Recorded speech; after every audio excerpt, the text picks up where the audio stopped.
et qui peut-être sont très corporatistes mais ne parlent pas au grand public. Et cette question, je vous les pose à vous, Paul Richter, en charge des affaires publiques au barreau de Paris et en charge de la communication. Bon, la question est vraiment très complexe. Est-ce que l'avocat est une marque, à proprement parler? Je ne pense pas que l'avocat, comme le médecin, l'huissier, le professeur, le journaliste, soit une marque. Avant, il y avait le tout culturel. Jack Lang disait tout est culturel, et depuis 10 ans, on a une espèce de folie qui consiste à considérer que tout peut être une marque. L'avocat a une image de marque, on en a parlé. L'ordre des avocats, c'est une marque de fabrique pour les avocats, fabrique de déontologie notamment, de régulation du secteur. Est-ce que ça fait que l'avocat est une marque? Moi j'ai envie de vous dire pourquoi pas, on pourrait y réfléchir. Si l'avocat devait être une marque, pour moi, quoi qu'il en soit, il ne pourrait pas l'être d'un point de vue corporatiste comme vous le suggérez, ou tout au moins comme vous l'évoquez.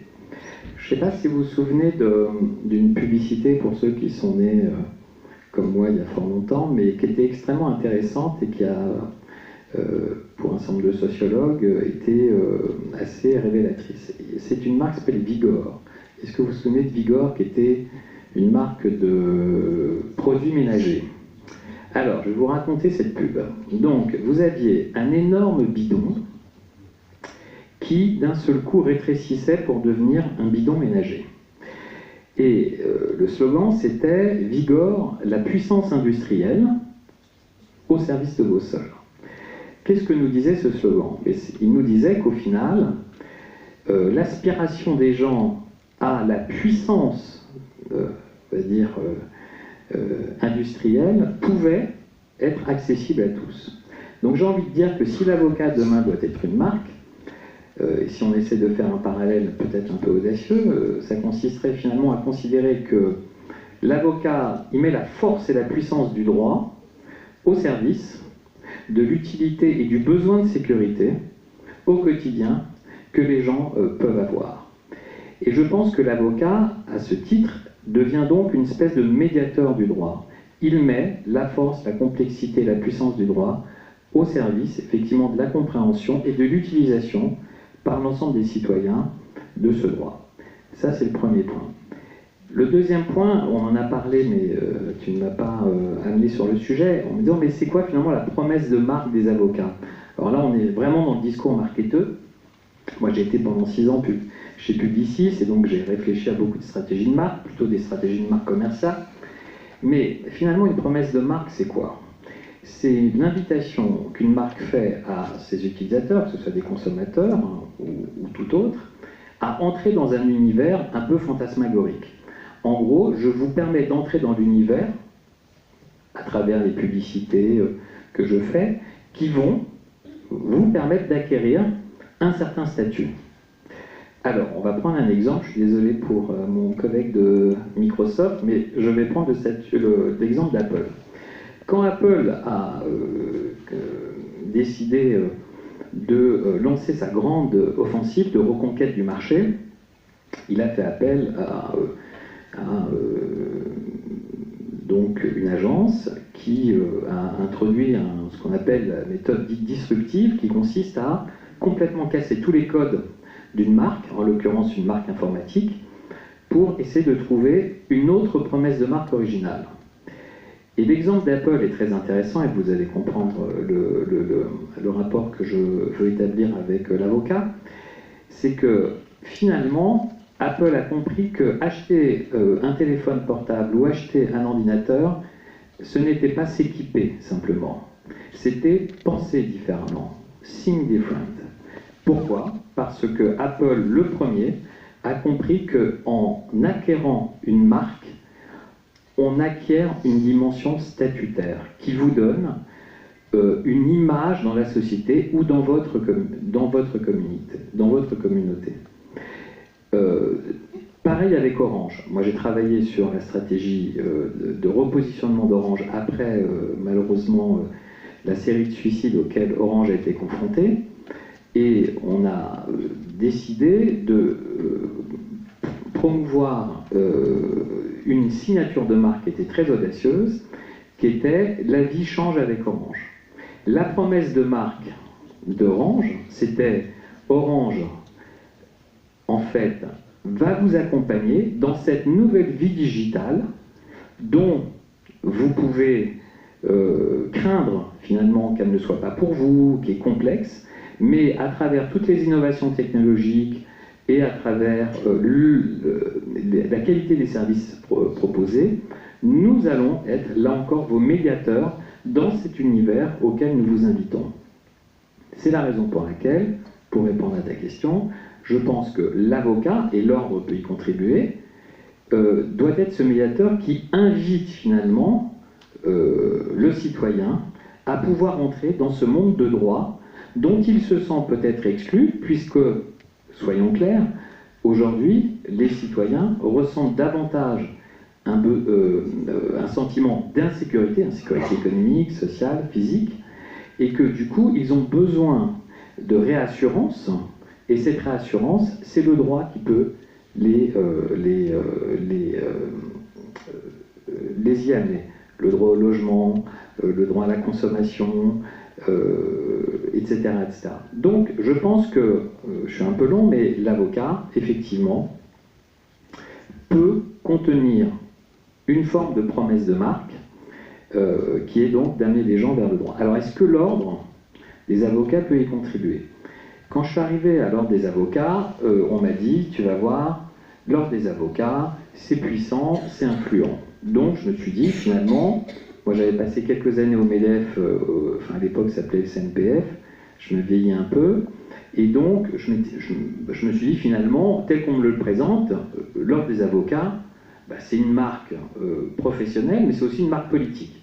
Donc ça veut dire que l'un dans l'autre, l'ordre des avocats tire toute sa légitimité de la puissance de sa patrimonialité, son histoire, de son caractère fédérateur, puisque finalement c'est celui qui depuis le plus longtemps représente les avocats dans toutes les sphères de la vie sociale, et puis évidemment est le plus attractif, preuve étant, peut-être un peu moins maintenant, mais on va s'y atteler, beaucoup d'avocats sont candidats effectivement pour intégrer le sacro-saint Conseil de l'ordre. Et puis, finalement, je me suis dit, mais est-ce qu'on ne pourrait pas considérer que l'ordre des avocats, pour reprendre mon propos du début, est plus qu'une marque institutionnelle? Et en y réfléchissant avec mes équipes et avec notre conseil, on a finalement défini que l'ordre des avocats était une marque hybride. C'est une marque institutionnelle, on va dire, attractive, qui... on va dire, voilà, signifie confiance, sécurité, puissance, influence, mais c'est aussi une marque servicielle. Et c'est à ce moment-là qu'on s'est dit qu'il fallait, au-delà de la marque mère que représente l'ordre des avocats, versus déontologie, service de l'exercice professionnel, régulation, on crée en fait des marques filles qui soient des marques davantage tournées vers l'utilité au quotidien dont les avocats ont besoin.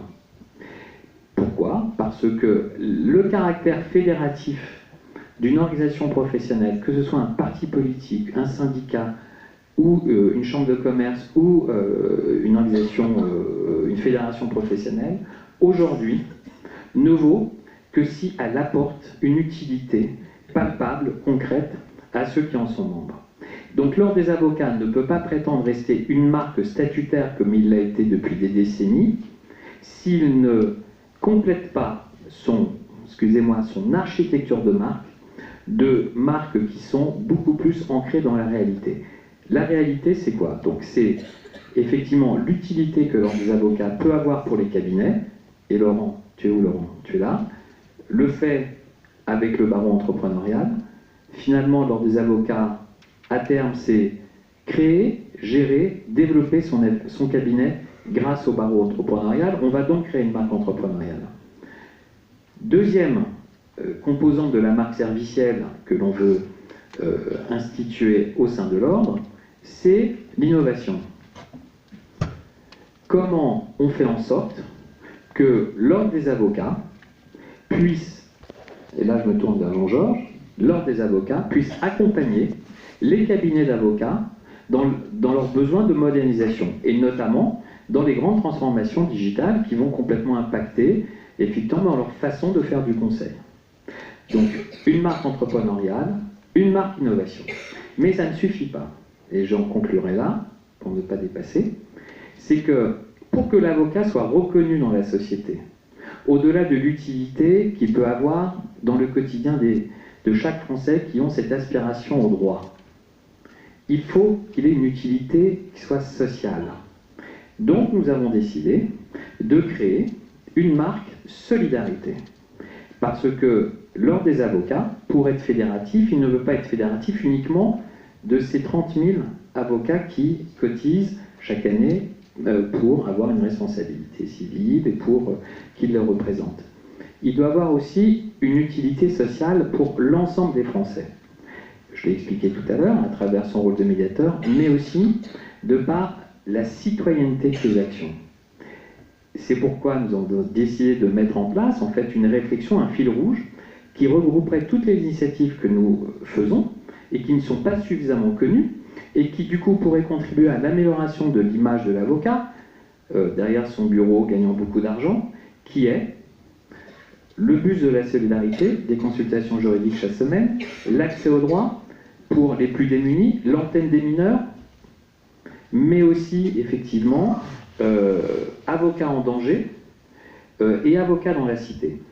Donc l'idée est de regrouper toutes ces initiatives pour leur donner du relief et ainsi montrer que les avocats, au-delà de leur exercice professionnel, sont solidaires des préoccupations des Français. Et c'est là où on reboucle avec ce besoin constant de réassurance que les Français éprouvent dans cet environnement d'insécurité, qui est le besoin de solidarité, le besoin d'utilité, le besoin de solidarité. Donc pour finir, puisque ta question était « l'avocat est-il une marque ?» Oui, c'est une marque en devenir si on arrive à prouver qu'il est utile et qu'il est solidaire.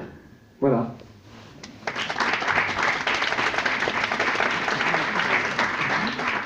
Alors tu réponds aussi à la question posée par Dominique Perben d'être trop corporate. En fait, c'est que tu es trop tourné vers ses propres problématiques, avec l'idée quand même d'être tourné un peu plus vers le citoyen, parce que c'est ça qui donnera finalement, qui changera l'image un peu compassée de l'avocat telle qu'on a pu la concevoir pendant longtemps. J'ai été conseiller ministériel dans une toute autre sphère, au ministère de la Culture, qui est le ministère de tous les lobbies. Il faut savoir que tout le monde pense qu'au ministère de la Culture, on va de fiesta en fiesta. La réalité, c'est qu'on va de conflits syndicaux en conflits syndicaux entre les intermittents du spectacle, les internautes qui ne veulent pas du droit d'auteur, etc. Bon. Pour répondre à ta question, oui, des avocats utiles et solidaires, mais un ordre des avocats qui doit nécessairement être corporatiste. Mais être corporatiste, c'est comme le mot communautarisme, qui est devenu pratiquement une insulte. Moi, je pense qu'il n'y a pas de honte à être corporatiste à partir du moment où la démarche d'une corporation, entre guillemets, est mise au service, je dirais, de l'intérêt général. D'abord de ses membres, mais aussi de l'intérêt supérieur de la société. Honnêtement, en tant que conseiller ministériel, on passait notre temps à évaluer, comme le dit Dominique Perben, à évaluer l'influence et la nocivité possible, le potentiel de nocivité des gens qu'on avait en face de nous. Moi, quand j'avais la CGT Culture ou la coordination des intermittents, j'essayais, tu le sais, puisque à l'époque tu suivais les questions de culture et de médias, je me demandais s'ils allaient, excusez-moi, m'emmerder méchamment. Donc, oui, il faut être corporatiste, oui, il faut être influent, mais il faut l'être intelligemment. Ok. Alors peut-être là, on pourrait donner la parole à la salle, qui a peut-être des questions à poser aux intervenants. Si c'est le cas, oui.